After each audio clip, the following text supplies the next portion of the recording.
El problema que teníamos que resolver acá era clasificar datos multiespectrales sobre rocas. Los datos multiespectrales corresponden a una cámara que permite ver en muchos colores. Normalmente las cámaras convencionales nos permiten ver en RGB. Una cámara multiespectral nos deja ver en más colores que solamente esos tres. Una cámara multiespectral permite vernos de 10 a 100 colores. Entonces, cuando hablamos del concepto de bandas, estamos hablando, ¿cierto?, de cada uno de los colores, subcolores, por decirlo de alguna forma, que nos permitiría ver esta cámara. Vamos a comenzar con el caso lineal, vamos a ver el caso no lineal y después vamos a ver cómo aplicarlo en un set de datos de cámaras multiespectrales. Entonces vamos a considerar que yo tengo puntos en algún espacio en el cual tengo puntos que yo sé que puedo separar. Mi objetivo de clasificación es poder determinar si corresponde a la clase 1 versus la clase 2. Entonces, en este caso, nosotros decimos que los datos son linealmente separables porque podría definir una línea, o en este caso, ¿cierto? Si es tridimensional, podría definir un plano que me separa los datos de uno del otro, ¿vale? Es decir, podría hacer esto. Tengo un plano, que es la línea roja, que tiene una normal y tiene un offset con respecto al origen, y sabemos que este plano o hiperplano o recta, si es que los datos son en dos dimensiones, ¿verdad? Está definido por su función normal, y ese offset, el plano está definido por esta ecuación, ¿cierto? La normal por lo x más b tiene que ser 0. Entonces todos los puntos x que pertenecen al plano satisfacen esta ecuación. Ahora, todo lo que está sobre ese plano está descrito por aquello que es mayor que 0, todos los x que cumplen que esta condición sea mayor que 0, y todos los que están abajo del plano satisfacen la condición de que todos los puntos cumplen que es menor que 0. Entonces, si nosotros de alguna forma podemos determinar cuál es este plano que los separa, entonces claramente el problema resulta ser sencillo de resolver, porque una vez que tengo w y b, simplemente llega un dato nuevo, calculo este producto wx más b, y comparo. Si es mayor que 0, pertenece a la clase de arriba, digámosle la clase más 1, porque está en la parte superior, y si está en la parte de abajo, va a decir si el valor es negativo, él pertenece a la clase menos 1. Entonces, una vez que nosotros obtenemos W y B, la clasificación es trivial. Obviamente estamos asumiendo de que los datos solamente pertenecen a dos clases y podemos hacer solamente separación con un plano. Ahora, la clasificación corresponde a decir, ok, el dato o la etiqueta del dato X es simplemente el signo que me da esta operación. Vale, es decir, yo conozco W porque lo estimé de alguna forma, conozco B porque lo obtuve de alguna forma, lo estimé también de otra forma, y para cada dato que llegas, el signo me determina si le pertenece a la clase de arriba, más 1, o la clase menos 1. Ahora, la pregunta que uno se puede hacer es ¿cuál de todas estas rectas es mejor? ¿Y por qué? Esta recta la podemos definir de acuerdo a distintos puntos de optimización. Y lo que propuso Babnik es encontrar aquella que maximizaba el margen. Y por margen definimos a la ventana de separación que existe entre los puntos más cercanos a esta línea. Entonces la idea es que esos gaps que se producen, que pueden quedar más cerca de una clase, más cerca de otra, se maximice. Va a decir que la recta sea aquella que esté justo al medio entre estos dos puntos más cercanos. Entonces, de hecho, de ahí viene el nombre de vectores de soporte, porque se le llama a estos puntos que están más cerca de la separación, se le llama los vectores de soporte, porque son los que me van a permitir definir esta recta. Esto es exactamente lo que propuso Babnik. Y él justificó que uno de los mejores clasificadores que se podría definir es aquel que maximiza el margen.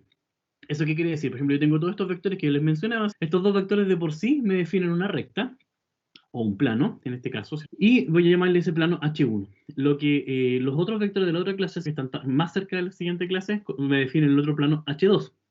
Y el punto es que yo quiero encontrar el W del rojo y el V tal que este margen sea el máximo posible.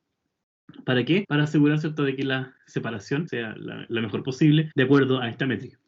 Ocupamos estos vectores para definir el plano H1 y H2, y con el plano H1 y H2 definimos el plano rojo. Entonces esos serían mis vectores de soporte. Bueno, es importante, ¿cierto?, que usamos los vectores más cercanos para definir los planos H1 y H2, y estos son paralelos, obviamente tienen la misma normal y van a tener la misma normal que W, pero ningún punto cae entre ellos dos.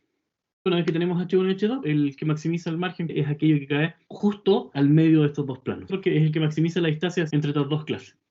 Entonces, esa es la forma en que nosotros definimos. Encontramos el W usando los normales de H1 y H2, y el V lo definimos justo en el punto medio de estos dos planos que definimos con los vectores de soporte. Entonces, el problema de optimización, ¿cierto?, lo vamos a resolver con los multiplicadores de Lagrange. Y el problema que tenemos que resolver es este: encontrar omega, que es la normal, y b, que es el offset, de tal forma de que el margen se maximice, sujeto a la condición de que los vectores tienen que ser correctamente separables por el plano. O sea, no podemos definir, por ejemplo, un plano que atraviesa aquí horizontalmente, porque los vectores no van a estar correctamente separados. Entonces, como es un problema de optimización con condición, por eso necesitamos hacer multiplicadores de Lagrange. Después de mucha matemática, se puede demostrar que el margen es proporcional al inverso de la norma de la normal. Eso es maravilloso porque obviamente si queremos maximizar el margen, lo que en realidad queremos es maximizar esto o minimizar la norma de W. Y sub i es la etiqueta del dato x sub i. Entonces yo tengo datos de entrenamiento, que son los vectores que yo conozco, las etiquetas, y las etiquetas son los i sub i. Entonces como estamos llamando a las etiquetas como clase más 1 y clase menos 1, entonces esto siempre es mayor o igual a 1. Entonces nosotros vamos a ocupar esta información para poder resolver el problema de optimización. Resolve el problema y después se llega a un problema dual, el cual se resuelve con los multiplicadores de Lagrange. Entonces, ¿qué es lo que tenemos que hacer? Es encontrar los multiplicadores de Lagrange de tal forma de que este funcional, que es la suma de todos los multiplicadores menos este factor de regularización, se maximiza, sujeto, ¿cierto?, a que el producto de esto con las etiquetas de 0 y que todos los coeficientes sean positivos. Ojo, este es el problema dual, no es el problema original. En el libro, que explica precisamente eso, que cuando tenemos el concepto de kernel, nosotros llegamos directamente a un problema original, después tenemos que hacer algún mapeo diferente para resolver el problema dual. En este caso, la clave está acá. Nosotros queríamos maximizar el margen, que corresponde, ¿cierto?, a minimizar W, y ahí aparece todo el concepto del problema dual. Entonces, una vez que tenemos la solución, la función de clasificación corresponde, ¿verdad?, a este producto que tenemos acá. Tengo, ¿verdad?, los datos etiquetados, y acá tengo el resto de los datos etiquetados. Entonces corresponde al producto punto entre los vectores de entrenamiento. Y después, cuando quiero clasificar, ocupo, ¿cierto?, el producto punto entre los vectores de entrenamiento y el vector nuevo. Entonces la clave está precisamente en esto, en que cuando resolvemos el problema de optimización, tenemos el producto punto de los vectores de entrenamiento o el producto punto del vector de entrenamiento con el vector de prueba, digamos. Como vimos en la parte de estimación, no solamente podemos ocupar los datos directamente, sino que también podemos ocupar una función sobre los datos. Y fíjense que acá, por ejemplo, en el clasificador SVM, no aparece la función phi directamente sobre los datos, no aparece individualmente, sino que aparece siempre como producto punto. Entonces ahí es donde aparece el concepto de kernel. Producto punto de dos funciones de los datos, y puedo hacer dos maneras de definirlo en kernel. Y ni siquiera necesito saber el valor de la función, solamente puedo saber el valor del kernel. La construcción de esto queda mucho más claro cuando revisemos ahora el caso en el que los datos no son linealmente separables y vamos a poder introducir el kernel de forma directa dentro de nuestro problema de optimización. Entonces, ¿cómo podemos generalizar esto? Y ahí es donde aparece el concepto de mapear los datos. Entonces, consideremos en el ejemplo en una dimensión. Fíjense, tenemos etiquetas de puntos azules y puntos rojos. El punto es que ¿cómo podemos definir nosotros acá un plano en este espacio de datos que me separe los datos? No existe, porque tendría que definir dos umbrales, pero no es el concepto que buscamos, sino que nosotros buscamos definir solamente uno. Ahora, ¿qué pasa si nosotros, por ejemplo, eleváramos al cuadrado o mapeáramos estos datos a una dimensión más grande? Si, por ejemplo, tomáramos los datos y los de x, los ploteáramos con respecto a x cuadrado, nos damos cuenta si los datos podrían tomar esta forma, y bajo este nuevo plano de mayor dimensión, yo sí podría definir, ¿verdad?, esta recta que separa los datos y aplicar toda la batería de solución que ya acabo de encontrar. Si yo puedo hacer eso, eso es fantástico, ¿ok? Y como ya habíamos dicho, los datos no aparecen directamente, sino que aparecen mediante el producto interno. Entonces, ¿qué puedo definir yo? Operaciones sobre el producto interno de funciones de datos, que es lo que vamos a definir como un kernel. Vamos a suponer que nosotros mapeamos los datos en nuestro nuevo espacio de mayor dimensión. En la función de mapeo le vamos a llamar phi.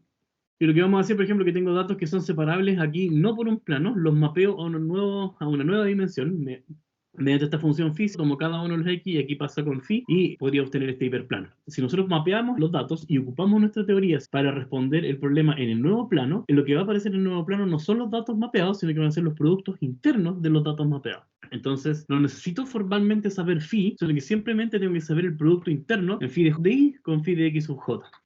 Entonces, ese es el concepto básico que nosotros ocupamos para definir el concepto de kernel. Y la gracia, ¿cierto?, es que como va a aparecer este kernel dentro de mi formulación del problema y dentro de mi solución del problema, no necesito saber explícitamente phi, solamente necesito saber el kernel, vale decir, el producto punto. Esto es súper importante porque muchas veces es imposible definir phi, pero es muy fácil definir el producto punto.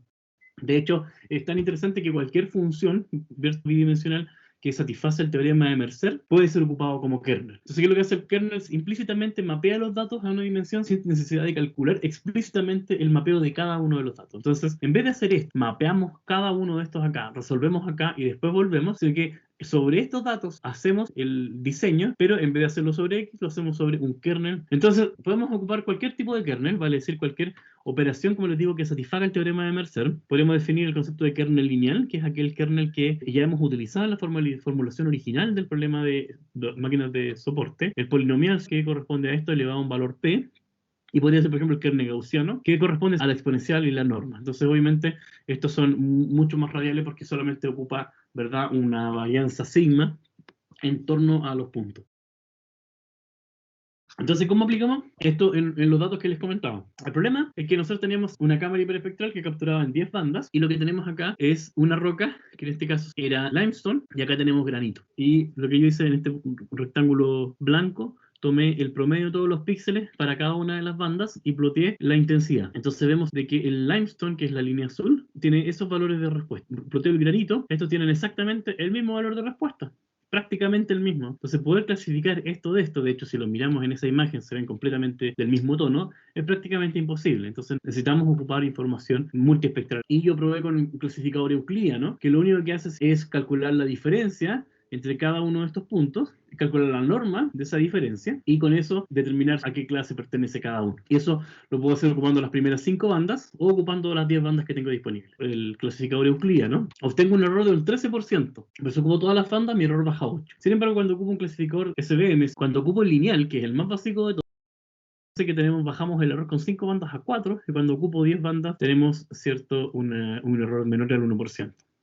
Cuando ocupo el cuadrático, el error resulta ser el mismo que el euclidiano, pero cuando ocupo todas las bandas el resultado es mejor. Cuando es polinomial logra mejorar. Cuando es gaussiano logramos uno de los mejores errores. Cuando ocupo solamente 5 bandas, pero cuando ocupo todas las bandas el error sube un poquito, pero igual sigue siendo menor al 1%. Entonces claramente el clasificador de máquinas de soporte funciona súper bien. Y fíjese que la formulación es solamente una. Y cuando yo hablo, por ejemplo, del lineal, lo único que estoy diciendo es que el kernel que ocupo corresponde al producto punto. Y cualquiera de estas formas o formas más raras incluso que yo pueda formar, corresponden simplemente a una operación que se puede hacer sobre los datos. Entonces, exactamente como hacemos esto aquí, nosotros también podríamos hacer eso mismo, ¿cierto?, en regresión. Podríamos, en vez de ocupar solamente los datos, podríamos ocuparnos de los datos al cuadrado, y así agregar más y más información para poder determinar cuál es el mejor mapeo para poder hacer clasificación. O en nuestro caso anterior, regresión o estimación de los parámetros para poder hacer esta regresión. Bajo este concepto, nosotros podemos expandir el concepto de kernel a muchas otras alternativas, y eso precisamente es lo que quiero en que nos enfoquemos. Acá les muestro el resultado. Tenemos solamente 2 bandas, en donde se produce el mayor solapamiento, la banda 2 y la banda 3, que serían estas dos de acá. Entonces,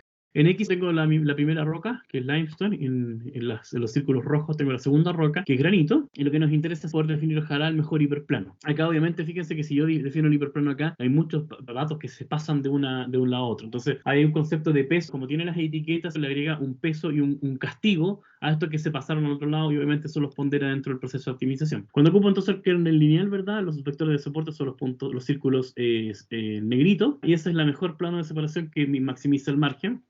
Ahora, cuando ocupo un kernel polinomial, fíjense que no se define un plano, sino que en este superespacio donde están los datos mapeados, era un plano, pero hicieron un mapeo de vueltas, puedo obtener, ¿verdad?, esa curva. Y este es cuando ocupo el kernel gaussiano, que presentaba mejores resultados frente a ocupar menos bandas. Entonces, en este caso, estamos ocupando solamente 2 bandas para poder mostrar esto. Entonces, con el kernel puedo tomar los datos y mapearlos del plano original a otro plano, donde sí podrían ser linealmente separables, o, por ejemplo, en el caso de regresión, en este nuevo plano donde los datos pueden ser mejor ocupados de mejor forma, ¿cierto?, para hacer precisamente eso, estimación.